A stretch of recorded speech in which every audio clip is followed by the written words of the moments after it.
What's going on, everyone? Welcome back to the show.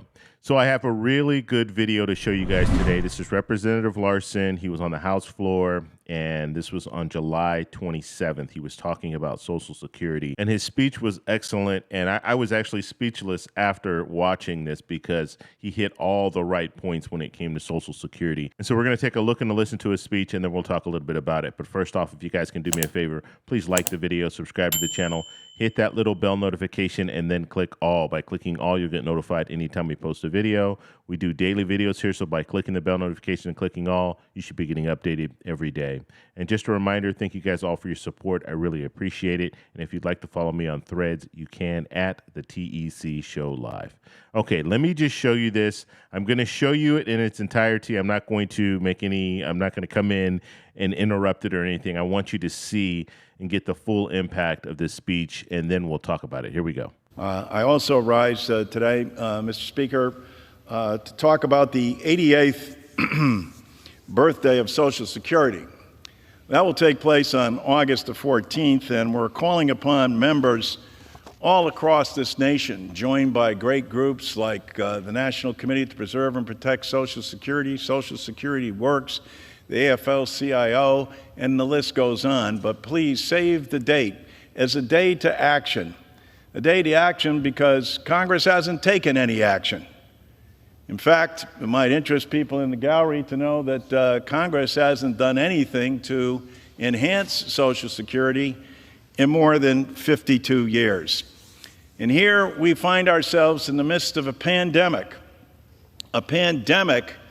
that in this country has impacted people over the age of 65 more severely than any other group. Slightly over 1 million people have perished. Over 856,000 are over the age of 65. Those same individuals are the ones that, because of global inflation, have found themselves in a situation, as people on fixed incomes often do, that they are the ones that are most severely hurt. And so, as Reverend King would say, the fierce urgency of now is upon the United States Congress. And what are we asking the United States Congress to do? Vote. How hard is that?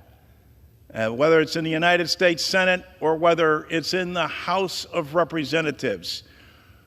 Everybody claims how much they respect and love and admire Social Security. If that's true, then why don't we vote on it?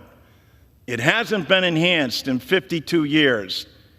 The last time something was done in 1983, Ronald Reagan was president, Bob Dole ran the United States Senate, and Tip O'Neill was Speaker of the House. And they extended Social Security at that time, its solvency, but they didn't do anything to enhance the program.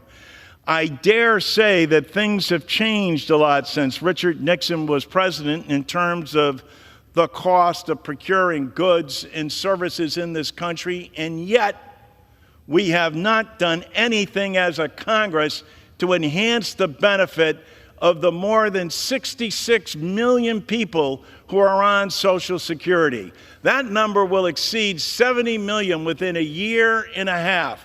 70 million of our fellow Americans, and here's the real deal, 5 million of them get below poverty level checks from their government, having worked all their lives, paid into a system to get an earned benefit, and find themselves getting a below poverty level check because the United States Congress has not acted on their behalf. 23 million fellow Americans get taxed on their work in their job for what they're doing, and they shouldn't be. That tax should be eliminated. There needs to be an across-the-board increase for all Social Security recipients. That's why we call attention to this day of action. The day of action that's needed most, though, is by the United States Congress, and for us to act bipartisanly across the board and make sure that people are getting the benefits that they've richly earned. 10,000 baby boomers a day become eligible for Social Security, and still Congress does not act. America, rise up. Prevail upon your members of Congress to act. And by act, I mean vote. Vote to bring Social Security 2100 to the floor for a vote. Vote in the Senate to bring those bills forward. If you've got a better idea, if you've got a better plan, lay it out there for the public to see. But for God's sake, vote on it for the sake of the American people. The American people deserve more from their Congress than lip service. They need action. The gentleman's time has expired. And so what'd you guys think? That was pretty amazing. I mean, he hit all the right points when it came to Social Security, and I had to write some things down so I didn't want to forget to talk about some of these things. But he talked about the enhancements to Social Security, right? This is where he wants to go. And you have other politicians that want enhancements to Social Security. But then you have other politicians that want to cut Social Security. And then you have some politicians that are in the middle, and they're saying, we just want to protect Social Security. We might raise the full retirement age, which is actually a cut to Social Security. But we don't want to do too much when it comes to Social Security. We definitely don't want to raise taxes on anyone.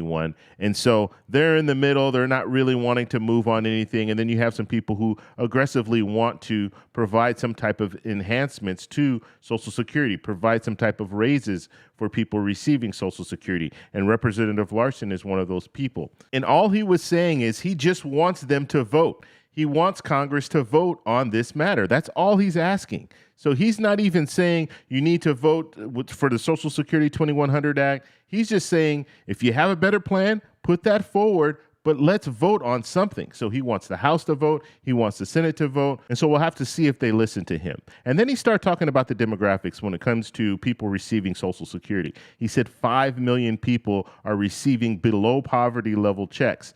And that shouldn't be happening. You work your whole life, and now you start receiving Social Security, and it's not even enough to live on. So that's something that needs to be addressed. He's addressing that in his Social Security 2100 Act, but they need a vote. They need Congress to start moving on something when it comes to Social Security. He also said that 23 million people on Social Security are paying taxes. And when you look at this is like a double tax.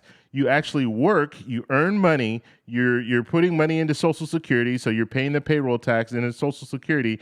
And then when you go to collect Social Security when you're retired, you have to pay taxes on that again. So you're getting double tax. That needs to change, and that's something that he also has in the Social Security 2100 Act. And then, of course, he was calling on across-the-board raise for Social Security, so raise for everyone receiving Social Security. And then he called on the American people, look, you need to talk to your congresspeople and let them know that this is a priority. You have 66 million people currently receiving Social Security. That is a large demographic. That's a large group of people. And when it comes to seniors, that's the highest group of people that will actually go out and vote. And so there's a lot of power there. And so he's calling on the American people, look, you need to start talking to your congresspeople. Let them know what you want to do when it comes to Social Security. Do you want the Social Security 2100 Act? Do you want Bernie Sanders' plan for the $2,400 raise for Social Security? And so I just wanted to put this video out just to show you guys, you do have politicians that are fighting for Social Security. They're fighting to enhance Social Security, but you also need to get out there and talk to your congresspeople, because you have some congresspeople, like I said, that are in the middle and they just don't want to make any moves. They don't want to raise anything, or they don't want to do anything when it comes to Social Security because they think it's too risky. And then you have some politicians that are saying, you know what, we want to cut Social Security. We want to get rid of Social Security, basically. That is our strategy. And then, like I said, Representative Larson, and you have other representatives as well, and other senators that want to enhance Social Security. So I want to know what you guys think, so let me know in the comments below. If you like this video, please give me a thumbs up. Please subscribe for more, and I'll talk to you in the next one. Bye.